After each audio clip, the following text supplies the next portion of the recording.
Good afternoon. We'll now start.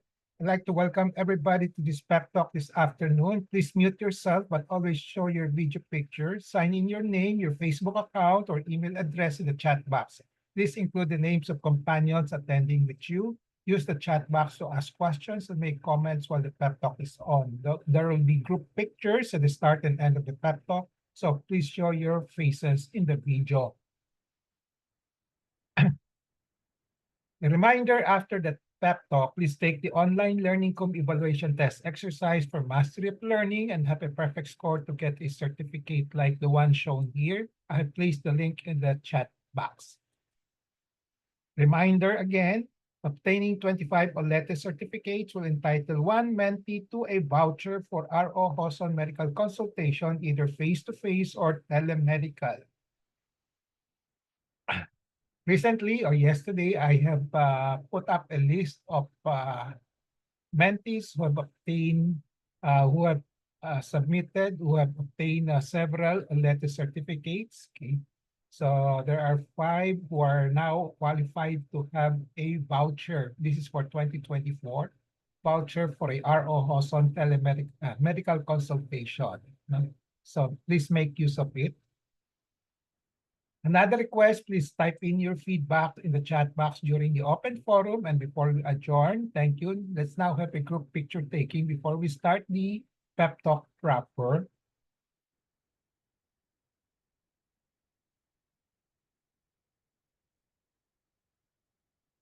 Okay.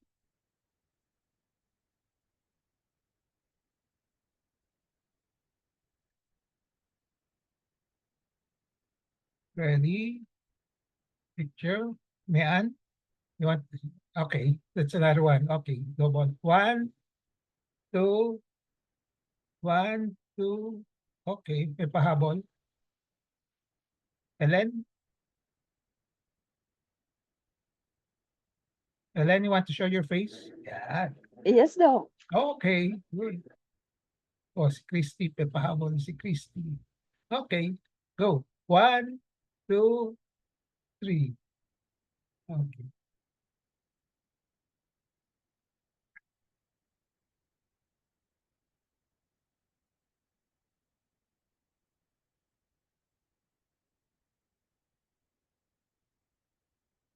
Okay, before we start how many have heard about the PET scan? How many have heard about the PET scan? Please raise your hands. Wala? Si May Ann Opo, lang? Doc. Sino pa? May Ann, si Kat, the rest, wala. PET scan? Opo. I did that po before. Ah, I did that before po. you did that before. Okay, si May Ann. Okay.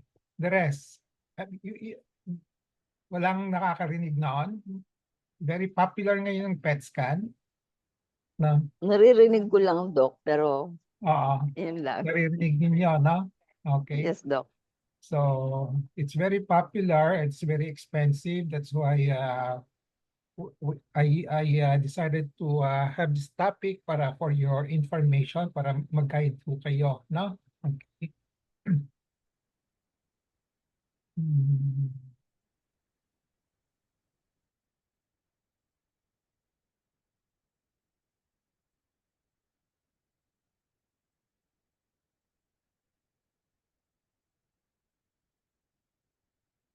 I have a patient empowerment program in which I like to empower the lay people or patients to take control in the management of their health.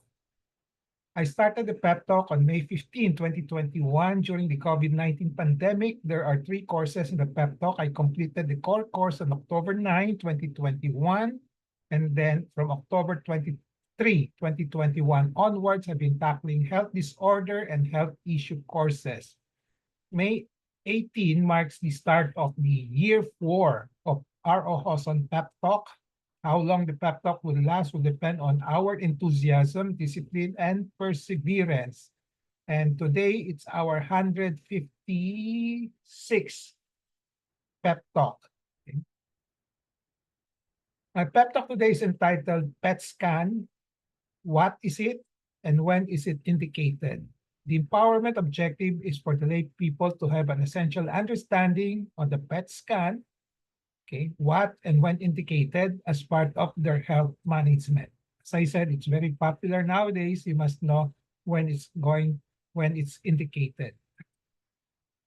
So what contents for this particular pep talk? What is a PET scan? What are the utility of a PET scan? What are the differences between a PET scan, CT scan, and MRI, which are also commonly heard of, okay? CT scan, MRI.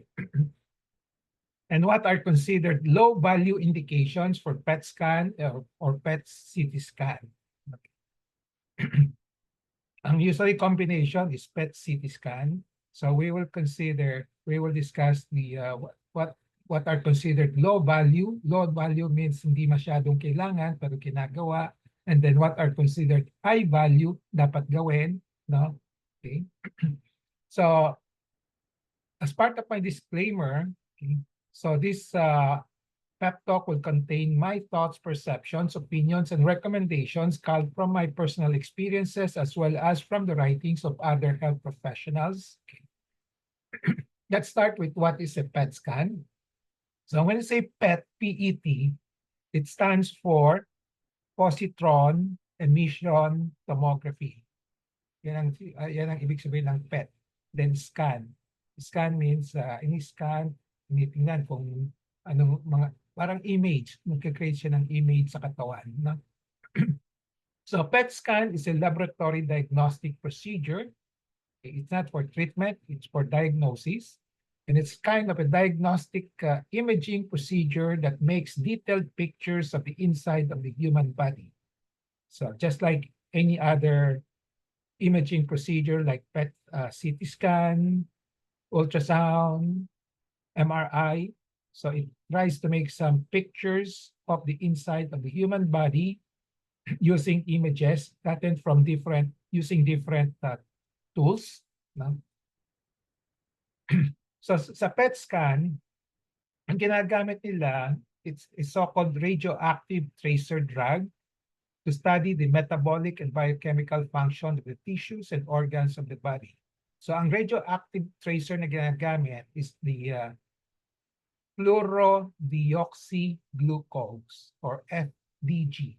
FDG, ito yung pinaka-commonly used radio tracer. Maraming radio tracer materials that they can use, but this is the most common. Okay, so it's relatively safe and it's injectable. So fluorodeoxyglucose, FDG. No? So then after injecting the drugs, the radio tracer, may isang scanner, okay, parang sa Xerox, yung mga scanner, yung mga ano, no? So ganun din sa mga PET scans, MRI, CT scan, may scanner. So in this particular case, it's a special scanner for PET purposes. So the scanner detects disease cells, yung mga may sakit na cells that absorb large amount of the radio tracer, which is the FDG, which indicates a potential health problems. So kung na-absorb yung FDG, makikita natin yung mga itim-itim, no? So that means nag-uptake siya, then that means baka most likely may problema, no? Kung walang uptake, mas maganda, no? So ito yung a picture of a PET CT. Halos pareho din sa MRI, papasok kasi sa tube, no? Okay. So this is the PET machine. Then there's a monitor here. Ito, nagro-rotate yung scanner. And then ito yung table, motorized, pasok, labas, gano'n, no? Or one direction, pasok, no? And then, okay, this is an example. It can be used to scan the brain, no? Brain scan ito, no? It can also be used for other purposes like the heart and also the whole body for possible cancer. So sa heart naman, no? Okay. So ito, it's used for the heart. So it tries to determine yung blood flow. Okay. Kung healthy blood flow siya rito, okay, maganda ang picture niya sa PET scan. Dito, halos wala. No? So there's a reduced blood flow. Okay. So yan ang interpretation dito. So dapat for this to be normal, dapat kitang-kita itong orange na ilaw dito, no? Okay. So ito yung may konting problema dito sa isang blood vessels dito sa puso, no? Okay. Ito naman is for cancer. It can also be used for cancer. Inispatan niya yung mga may uptake. As I said, yung FDG, pag nag-uptake, yon, no? Most likely cancer siya. No? Okay. Because cancer has a big affinity for that radio tracer called FDG. No? Okay. So how does a PET scan work? So if there are disease cells, may sakit yung mga cells or tissues in your body, it absorbs more of the radio tracer than healthy ones does. So these are called hotspots. Ito, hotspots. Ito. So kung normal, wala kang makikitang hotspots. Okay. So the PET scanner detects this radiation and produces images of the affected tissue. Example, ito, pag may hotspot dito sa lungs, ito yung chest, no? May kasamang CT na ito, CT scan plus PET, no? Okay, pag may lumabas itong hotspot, most likely there's a lung cancer there, no? On the right side, no? PET scan is commonly requested nowadays, as I said, kanina, in the Philippines, and its cost can range from 40,000 to 60,000 as of 2024. When it started, it cost 120,000 years ago. No? Ngayon, pababa ng pababa, mutit na lang. Okay. So, but on the average, usually mga 60,000. Thus, it is important to know what PET scan is and what are its indications to avoid overuse, okay, or low value use of it. As we know that pag may bagong lumalabas mga diagnostic test, promote yan ng mga company para kumita. So everybody jump into bandwagon at ginagamit. No? Parang example will be mga CT scan ng chest. Bago dumating ang CT scan, chest x-ray lang. Di ba? So nung dumating CT scan ng chest, kumokonti na yung chest x-ray at ang ginagawa na CT scan of the chest. No? At we know mahal yung CT scan ng chest. Kung minsan pwede pa rin ang chest, no? Chest x-ray. No? So to avoid overuse and low value use of the CT scan, that's the purpose of this pep talk today. I know it's very common. Marami na nag-order, marami sumasakay sa bandwagon, especially yung mga doktor. Kasi manggagaling sa doktor ito ay request na ito. No? Okay. So value medical care is defined as a little to no benefit to the patients. So it's likely to cause more harm than benefit. When you say more harm, most likely baka may false positive. Yeah, more harm yon. Okay. And it's too expensive given its benefits. So that's the definition of the so-called low value medical care. Okay. So babalik na rin lang yan. High value would be, okay, big benefit to the patient, no? Walang masyadong balance lang yung harm and the benefit, and then as much as possible, not too expensive. O kung expensive yan, basta maganda yung benefit. No? So utility. PET scans can detect early signs of cancer, heart disease, and brain conditions. Earlier, I gave you examples, pictures of PET scans sa brain, sa heart, and also sa cancer. No? So it has been used in cancer, including breast cancer, lung cancer, and thyroid cancer. Practically all types of cancer pwedeng gamitin. No? Coronary artery disease, heart attack, and other heart problems. Okay? So pwedeng gamitin dun sa mga may heart problem. Pero as I said, baka pwede yung mga CT angio, pwede na. Kasi kung dito sa PET scan, baka mas mahal. No? So we have may options for choosing which one will be the more cost-effective. No? So another utility for the PET scan will be for brain disorders. Okay? So such as brain tumors, epilepsy, dementia, and Alzheimer's diseases. No? One of the most commonly used will be on cancer in the Philippines. So in general, a PET scan can measure the vital functions such as the blood flow, oxygen use, and blood sugar glucose metabolism. No? Yung blood sugar glucose metabolism usually for cancer. Blood flow is sa heart, oxygen use, heart then, ganon, is sa brain. So it can also identify organs and tissues that are not working as they should. If your healthcare provider suspects you may have a cancer, they will likely recommend a PET scan which can detect cancer or make a diagnosis. No? But usually pag nagsususpect ng cancer, this may not be the first step. No? But we have seen a lot of doctors recommending PET scan right away, left and right, without doing the other procedures first. Baka pwede na. So if you have already been diagnosed with cancer, your provider may recommend more than one PET scan throughout your treatment. Kung minsan, pwedeng dalawa sa isang taon or after 3 months, 6 months, no? Depende kung anong usage. No? So ito yung mga common usage. Determine whether the cancer has spread in your body or metastasized. No? Sabihin natin, ginawa ngayon, wala. Then after 6 months, ulitin, titingnan kung may nag-spread. Okay, that's an example of utility of this PET scan in this particular instance.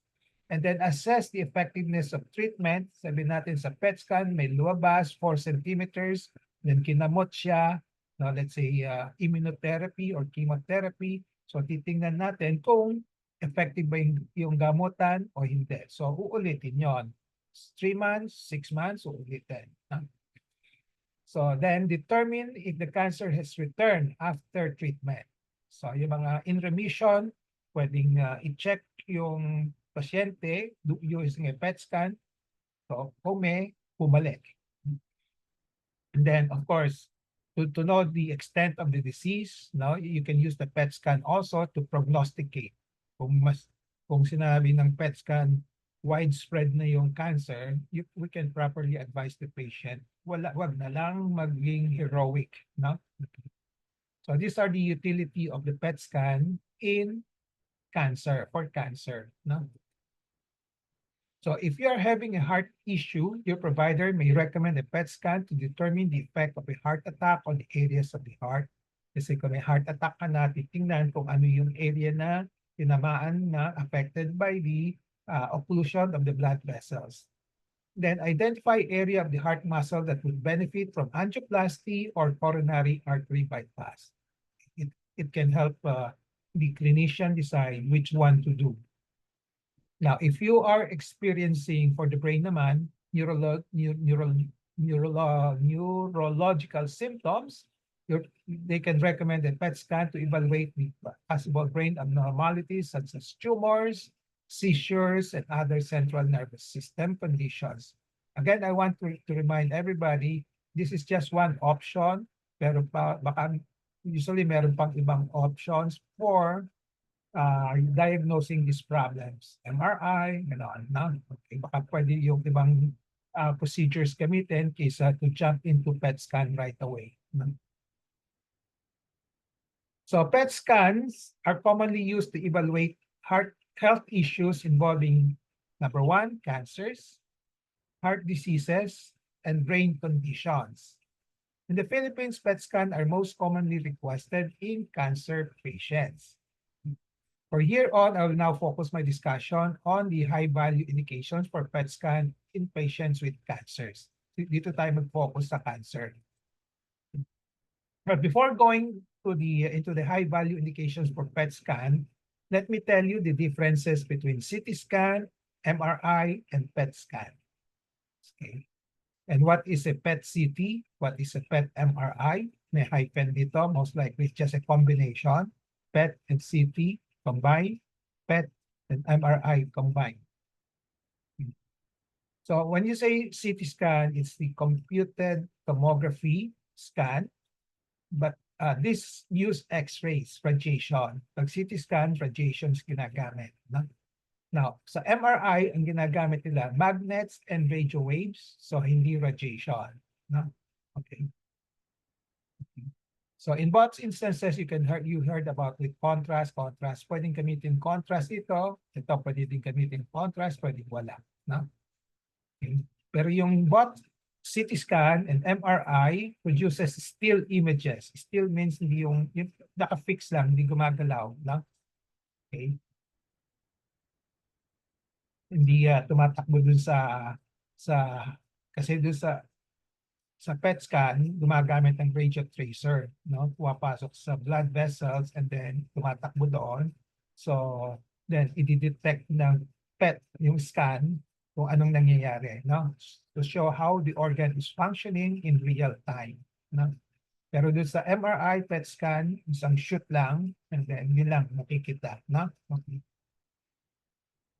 So PET scan images can detect cellular changes in organs and tissues earlier than CT and MRI scans. Ito yung advantage ng PET scan kasi gine-check niya yung real time and then usually mas yung mga earlier changes mas nadidetect niya kaysa yung CT and MRI. Kung ito yung compare ninyo, mas maganda yung PET scan. No? So ito yung illustrations. Okay. So okay. So ito ay MRI using magnets and radio waves. Ito CT scan using X-rays. Ito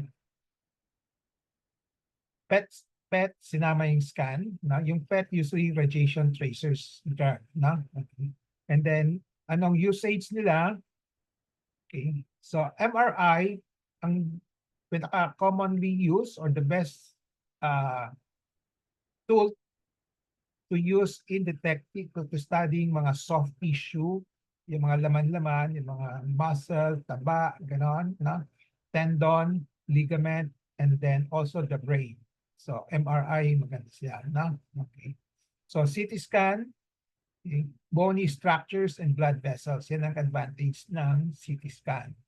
Okay.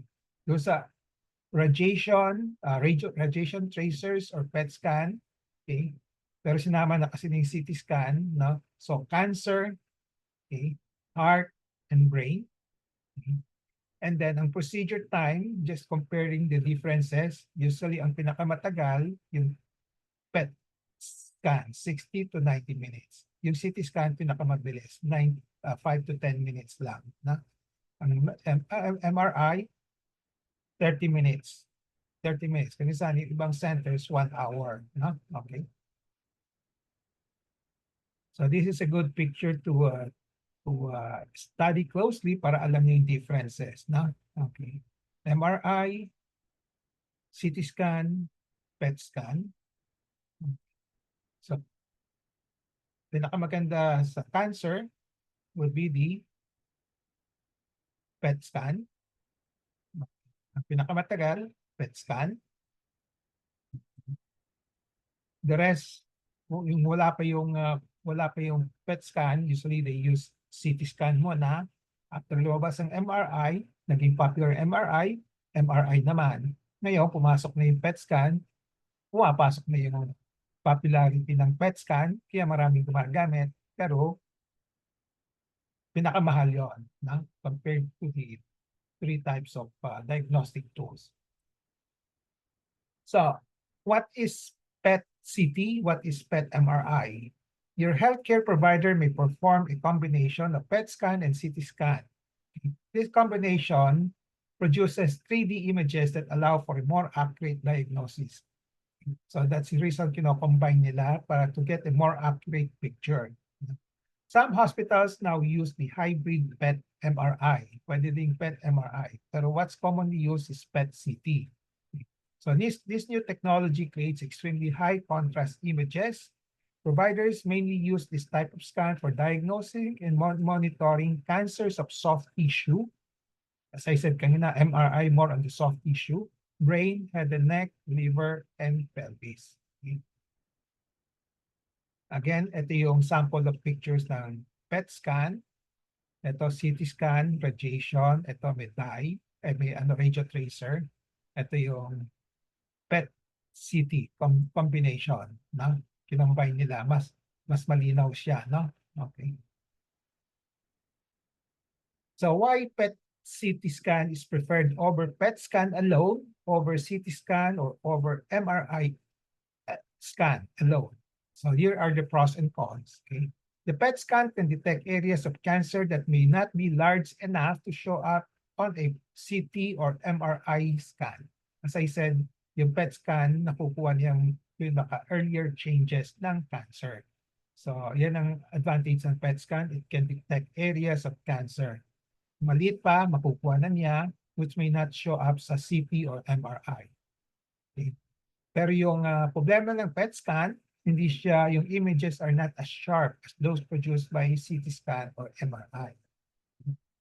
Kung yung malaki yung bukol, mas maganda yung resolution ng CT and MRI, okay, compared to PET scan. Pero ang advantage ng PET scan, nadidetect niya yung maliit, mas maliit, no? Na hindi nakikita sa CT scan.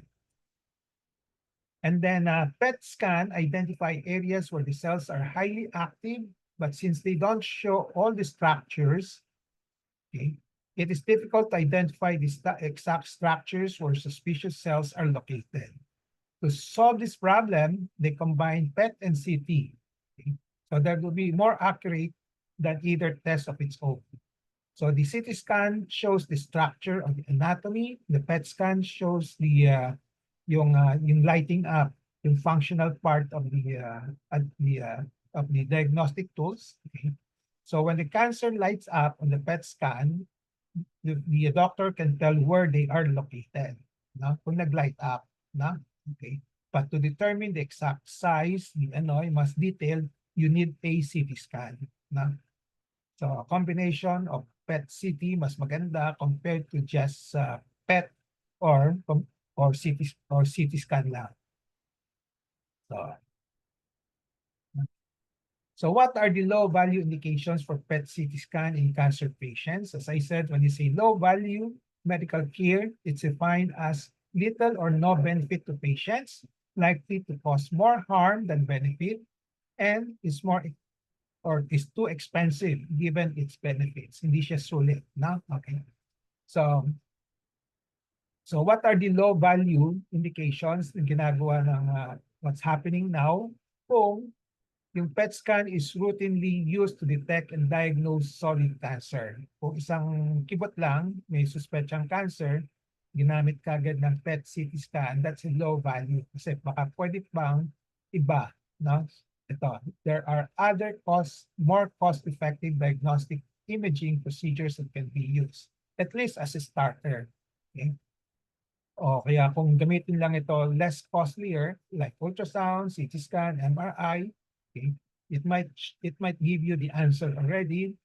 Okay, so you don't need to do the PET CT scan anymore. So yung mga low value indications will be yung mga doctor who just is very popular, no? Just like yung mga passion, no? So pag popular siya, ginagamit nila kagad, no? Okay. So another low value indication, if the PET CT scan is routinely used to determine whether the cancer is spread or metastasized. Again, there are other cost-effective diagnostic imaging procedures that can be used, at least as a starter. Example, ultrasound, CT scan, MRI, and others which are accurate enough and cheaper. Pwedeng gamitin ito. So it all depends on the doctors, no? Doctors recommending or deciding what after assessing the patients. Kung pwede na yung CT scan na lang, no? Okay.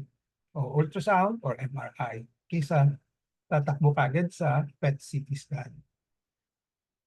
Another low value indication would be to routinely lahat gagawin, no? When say routinely, without exceptions, parang naging habit na, okay? Parang standards operating procedure na, no? Okay. To assess the effectiveness of treatment. Again, there are other cost-effective diagnostic tools, okay, like ultrasound, CT scan, MRI. Again, routinely used to determine if the cancer is returned, bumalik, no? So, the basic problem is ginagawa lahat as a routine, no? Na without consideration of the other ultrasound, CT scan, MRI. Because before the advent of CT scan, pwede naman itong CT scan, before the advent of PET-CT, pwede pa rin CT scan, MRI, ultrasound, no? So it doesn't mean na walang values ito, no? Okay. Now, what are the high-value indications for PET-CT scan in cancer patients? Okay. Babalik na rin lang natin lahat. Okay. So, PET, consider natin, wag routine, no? Okay. PET imaging is typically considered after other techniques that provide inconclusive or discordant results. Okay. So let's say nag-ultrasound ka, MRI, CT scan, medyo duda, may uncertainty. That's the time you use the PET scan. Hindi siya routine. Hindi isang first step is PET scan, hindi. No? Pwedeng gamitin mo na yung mas mura, which are also effective. No? Okay. PET imaging is considered if it will change the health outcomes with a good quality of life. Ito yung pinaka-importante ano. Kung magpa-PET scan ka, very important yung results of treatment will significantly differ compared to just if you use a simpler procedure like CT scan, MRI, baka pareho lang yung results. No? PET imaging is considered if the treatment will be markedly changed if one is done. Malaki ang difference kung gagamitin yung PET scan. Again, all of these, the doctors will have to decide, no? And make the recommendations. But as a patient, you have to ask them, ano ba ang kaibahan? Ano magiging result? No? So, various medical societies and organizations have come out with guidelines on the use of PET-CT scan. Okay, these guidelines can be considered kasi nakikita nila a lot of this na-abuse na ito.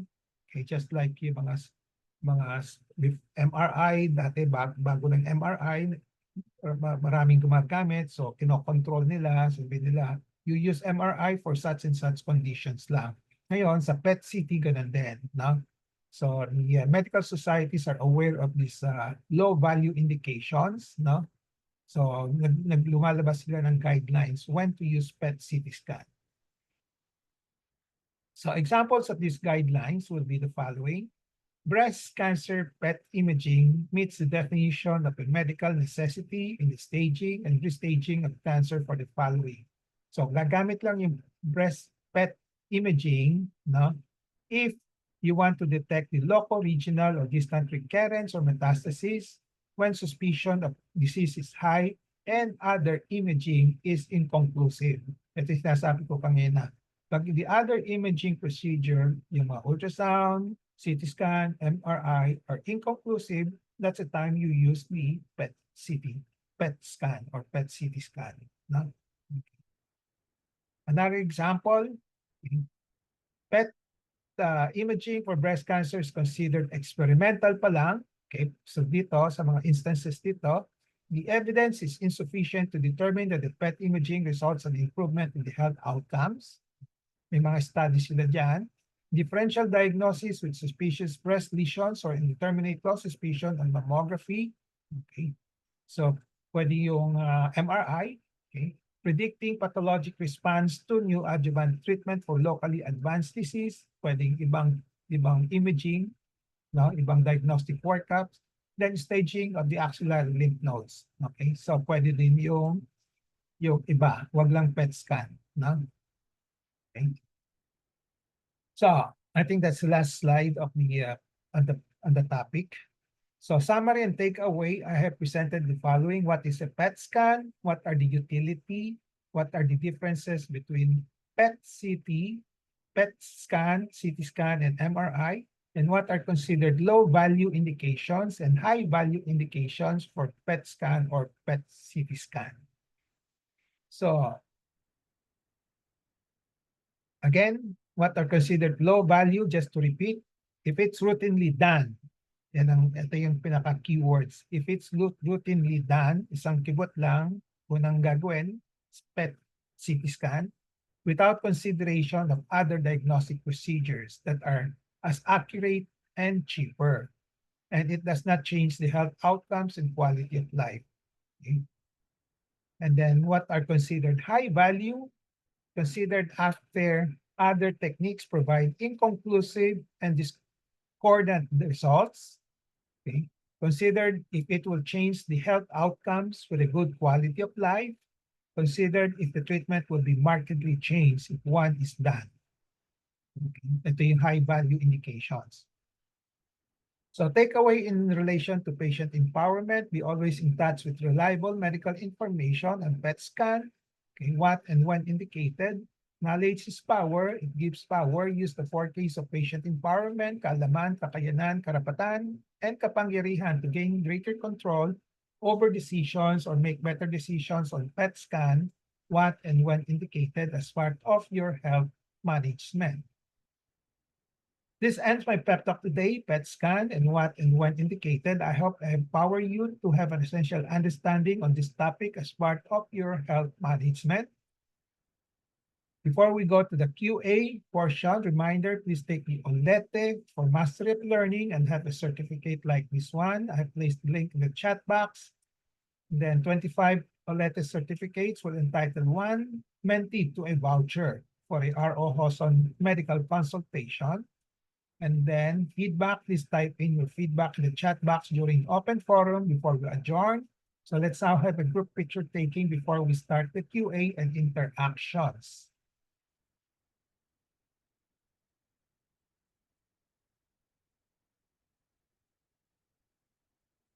Okay. Show your faces, beautiful faces. Si Christy, Kat, Sparrow. Last call. Wait lang, Doc. Naayos ko lang yung camera. Okay. Ayan.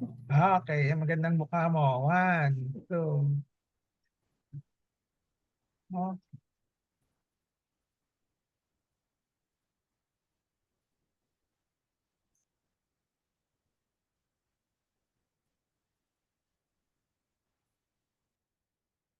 Okay, the floor is now open for questions, comments, suggestions, free consults, etc., etc. Any questions, any comments? Mayan, would you like to start? May experience ka na with PET scan sa Singapore? Yes po, Doc. That was in 2014. Libre lahat? Sagot po nung Citibank. Okay. Pero mahal na Singapore, ha? Opo, Raffles Hospital po yun. Okay. Raffles. Opo, Raffles. Raffles Hospital. Apo. So, During that time po, Doc, bali first timer yata ang Raffles Hospital na magkaroon ng PET scan. Bali, hindi pa kompleto yung magi-interpret nung result nung nung imaging yung ginawa sa akin. Pinadala pa sa US. So, bumalik yung result after 6 months yata. Parang ganun. Tapos yun, doon ko lang nalaman na cancer-free na ako 2015. okay. So, ayan. Okay, ganun talagang history, development. No? So, during that time, bago pa lang, no? Opo. They try to get the expertise from abroad, no? So, dito Bali, ano po yun, Dok, pag pumasok ako sa loob nun, hindi ka pwedeng gumalaw, pwede kang huminga. Tapos may damit kang, iba yung damit na pasusuot sa'yo. Ewan ko lang dito, Dok, doon kasi may para kang yung nakapalupot, may tali yung likod. may tali. Oo, para hindi ka gumalaw. Okay. Okay. Ang hirap pala. Ayun. Opo nga eh. Pwede ka lang huminga, umikot yung mata mo, pero bawal talagang gumalaw. Kundi, babalik ka from the beginning. Wow. Ang tagal nun eh. Tapos babayaran mo pa, Dok, yun. Bali, doble ang bayad mo na pag gano'n na nangyari pag inulit. Oh, ganon? No, ganun doon, Dok. Hindi ko lang alam dito. Kaya, buti sinabihan ako ng buti Pilipina yung yung nag-a-assist sa akin. Ayun, tinuro niya sa akin. Kung hindi, dodoble daw babayaran ng Citibank sa akin. Kaya awa ng Diyos natapos ko na. Tapos ko naman. Okay. So ilang minuto yon hindi ka gumagalaw? 30 minutes yata yun, Dok eh. 30 minutes Pabalik-balik ako, palabas-labas ako doon sa may bilog. Sobrang ginaw. na ginaw. Oh. Oo, sobrang ginaw, Dok. At makapal na yung pinasuot sa akin. Yung table, isang Yun yung, Dok, yung person na pinakita mo kanina, ganun-ganun. Pero labas-pasok ako doon eh. babalik-balik, gano'n? Oo, Dok. Tapos ikot ng ikot yung bilog. Oo, umiikot yung bilog kasi rotator yun, di ba? Okay. Opo, Dok. Okay. Saka Pero combination. talagang grabe ang ginaw, kaya buti na lang na-tolerate ko yung ginaw. Oo. Diba? Ilang beses ka nagpa-PET CT? Once lang po, Dok. 2014, after a year. Kasi 2013 ako inoperahan eh, September. So, October yata ako pinet scan after a year. Then, nakita ko yung result before, yung 2015 na, 3 months yata o 6 months. Di ko maalala eh. Okay. 3 months. Okay. So, okay. Thank you for sharing that experience firsthand. Sino bang merong experience pa PET scan? Wala. Except for, ikaw lang, no? Ikaw lang. The rest, wala. Opo. Dito mura yata, Dok. Parang hindi may nagsabi sa akin dito, 40 or 60 yata. Yung May sinabi sa akin si Doktor, hindi ko maalala kung sino yung nagsabi. May nirecommend siyang ano eh, malapit diyan sa Manila Doctors. na mas mura? Yes, Doc. 40 yata or 60, ganun. Wala pang 30. Ang PGH, bago lang, nagkaroon ng May PGH na. PGH ngayon lang. Etong month, Ah, nagkaroon na sila. Sabi nila, ewan ko kung totoo, they will be offering it at 30,000. No? ah. Okay. Pero the usual is 60, kung saan 70 pa, baka 80, 70 sa mga big hospitals, di ba? Okay. Pero Sa St. Luke's, Doc, dati nung dumating ako dito, 2017 yata, magpapaano sana ako. 95. Kaya sabi ko matras ako. 95. 95 St. Luke's, 2017 yun eh. Naabotan ko pa yung 120,000 yung umpisa. Ah, St. Luke's din yun, umpisa. Sila ang unang karoon eh. No?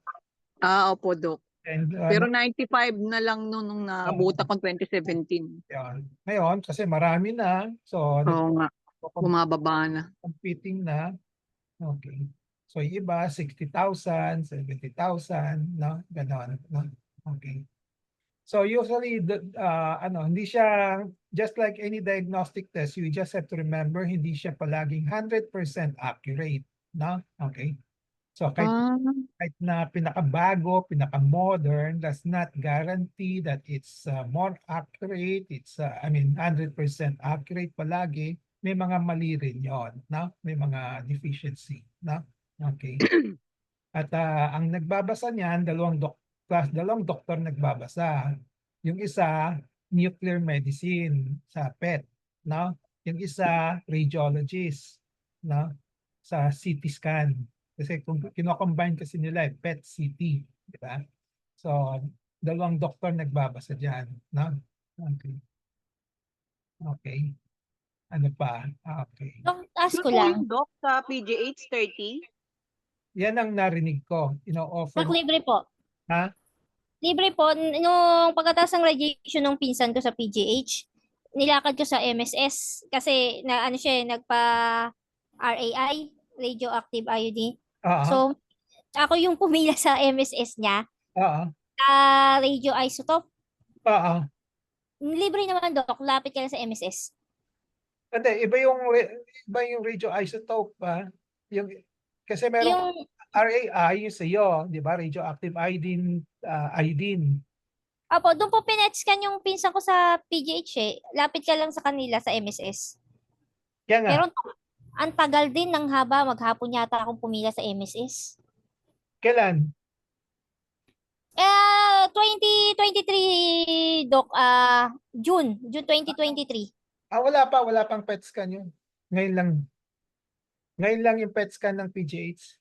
Ngayon ba? Ano ba yun, Doc? Yung ano sa kanya? Pagkatapos ng radiation niya. Ano? PET scan. Pagkatapos kasi ng radiation niya, di ba? Hindi, After, hindi naman mataas yung siyempre pag pag sinama ng CT scan, may radiation. Pero yung PET mismo, walang radiation. I mean, yung radioactive iodine lang, radio tracer lang. No? Okay. Okay. Okay. Pero ngayon lang nagsimula. Kasi pumila ako dun, Dok, eh. Nakalagay kasi sa papel niya, PET scan. Baka request ng doktor. Ngayon, Opo. ngayon lang, kasi meron ako isang pasyente na, parang tinetesting nila, may libre ito umpisa, di ba? Tinetesting pa nila, kaya they offer it for free. No?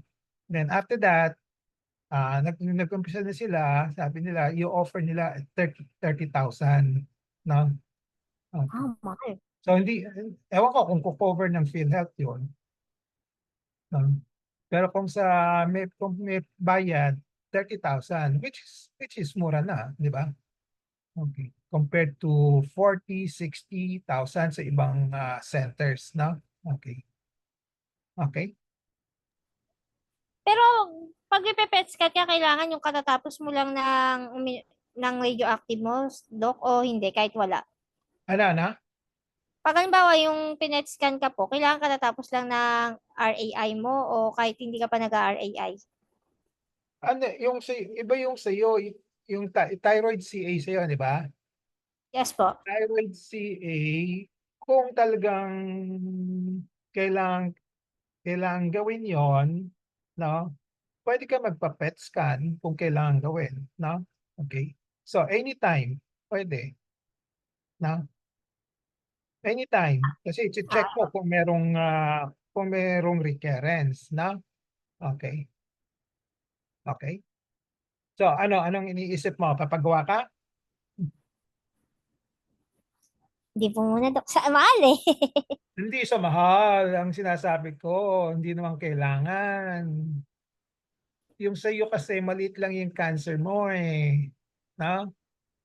Ah, Maliit lang yung cancer mo, micro di ba? Micro papillary thyroid cancer. papilari carcinoma. Okay?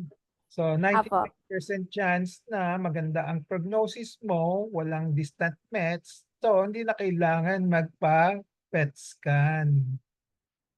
Okay? Pero sa ibang Okay po. doktor, sabi ko nga sa iyo, sa ibang doktor, papagawa nila yon. Kaya importante itong lecture natin. No? Okay? No? Okay po. So wag ka kakagat sa mga recommendations niyan, ha? Okay. Okay po. Kahit na libre, ha? Kahit na maglibre ka, kuminsan may false reading, no? Sabihin niya meron pero wala talaga. So matatakot ka na. Okay?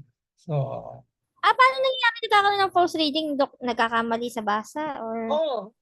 kuminsan nakakamali sa basa, no? Kuminsan may duda pa kasi yung hotspot niyon, kuminsan medyo konti lang, sabihin nila, ay, meron, di ba? Okay. Baka sabihin nila, baka meron, ganon, no? Okay. So tendency for yung mga doctor to overread, no? Okay? So kung hindi siya 100% accurate nga, no? Minsan may konting nakikita sila, sasabihin, ay, meron. Okay? Pag meron, wala na. Forever na anxious ka na, no? Okay? Iisipin mo, ay, baka may cancer ka na, pero wala kang nararamdaman, di ba? Okay. okay po. So, take note of that, Kat, ha? Huwag ka kakagat, Okay po. I-consult mo sa akin muna. Okay. Okay. Okay? Any more? Any other questions on PET scan?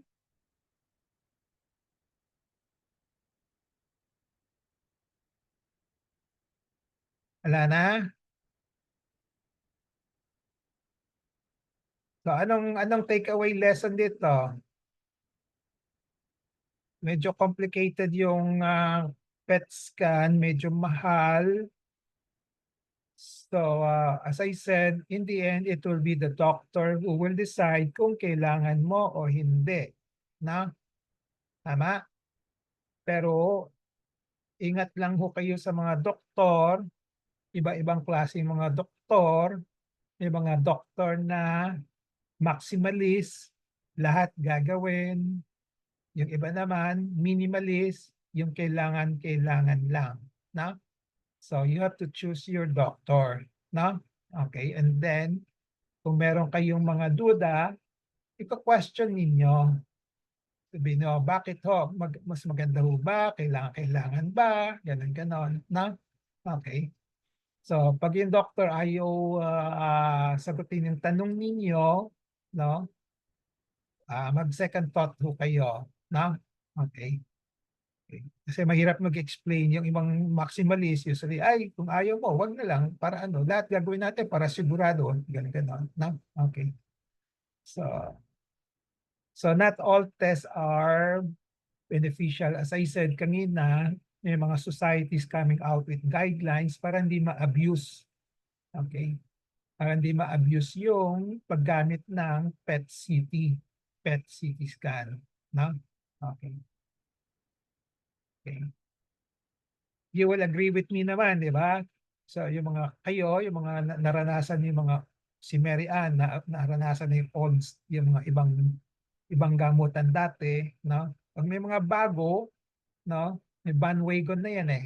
Gagamit niya yan, di ba? Parang kahit na anong produkto sa market, gano'n. Pag may bago, pag na-advertise na yan, magiging popular, mag-ride on na kayo, di ba? Okay. So, minsan kakagat kayo, no? Okay. So be careful in deciding, no? So talk to your doctor, no? That's the first thing, no? Okay. So I cannot really tell you honestly na very na point blank na huwag kayo gagawa. Sasabihin ko sa iyo, pwedeng gawin pero make sure na talagang indicated, na talagang kailangan, na kasi there are other tests which are also as good, no? Pwede na, no? Okay. Okay. Parang yung kay Kat, yung micropapillary, pwedeng wag ka magpa-PET scan, pwedeng just monitor lang kasi very low risk yung recurrence, no? Kung high risk ka, sabihin natin yung bukol mo, may na-operahan, may naiwan, yon high risk ka, then papa-PET scan kita. Or kung di kakayanin ng RAI scan, no? Okay. So, pwedeng umpisa mo na sa RAI scan, which is mura lang. RAI scan, magkano lang yon? Kat, magkano yung RAI scan? 11 yata, Dok. Ha? 11 nakita ko doon sa bill nung pinsan ko, parang 11 yata. Mura, mas lower pa yata. Nakalimutan ko na. 11,000. PET scan, RAI scan, Mura lang, Dok. Siguro nasa 7,000 lang sa PGH. ako 6,000 yata, tapos nilapit sa MSS, wala nang binayaran. Oo, ano lang, baka 6,000 lang total body RAI scan yon, ha? Compared to 40,000 kung magpa-PET scan ka. No? Okay? So, yan ang titingnan ninyo. No? Okay? Okay, any more questions, comments? Sorry po, Doc, may question to Kat. Ano po yung MSS? Kat, sagutin mo. Yun po yung social worker po doon. Pwede kang humingi po ng tulong doon. Basta may white card ka. Okay? Thank you po. Okay. Wala na. Wala na, let's call it a day. O, meron pa kayong tatanungin? 3:03 pa lang.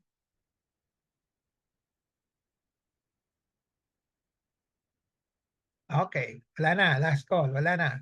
So kung wala, thank you. We'll see each other next week again. Hindi ko pa alam kung anong topic natin. I forgot, no?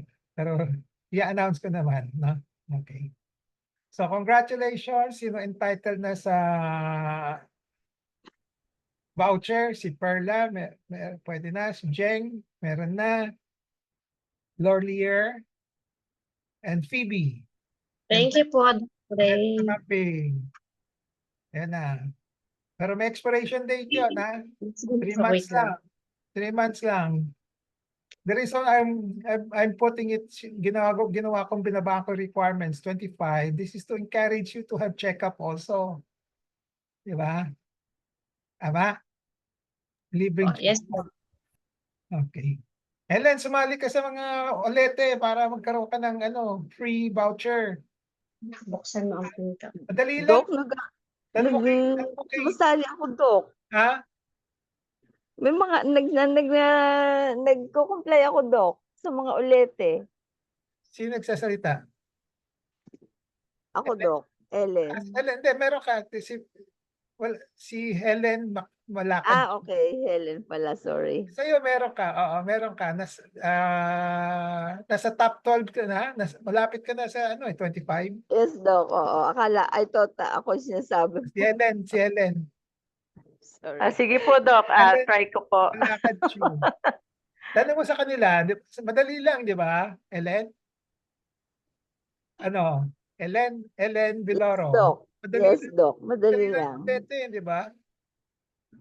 Usually, ngayon pinapaiklian ko na mga 20 items na lang. Di ba?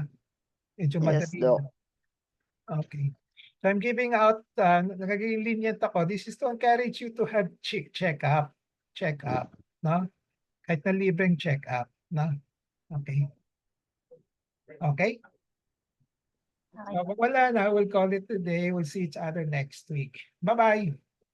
Thank you po, Thank you, Doc. Dok. Dr. Ray. Happy weekend. Happy weekend. Thank you.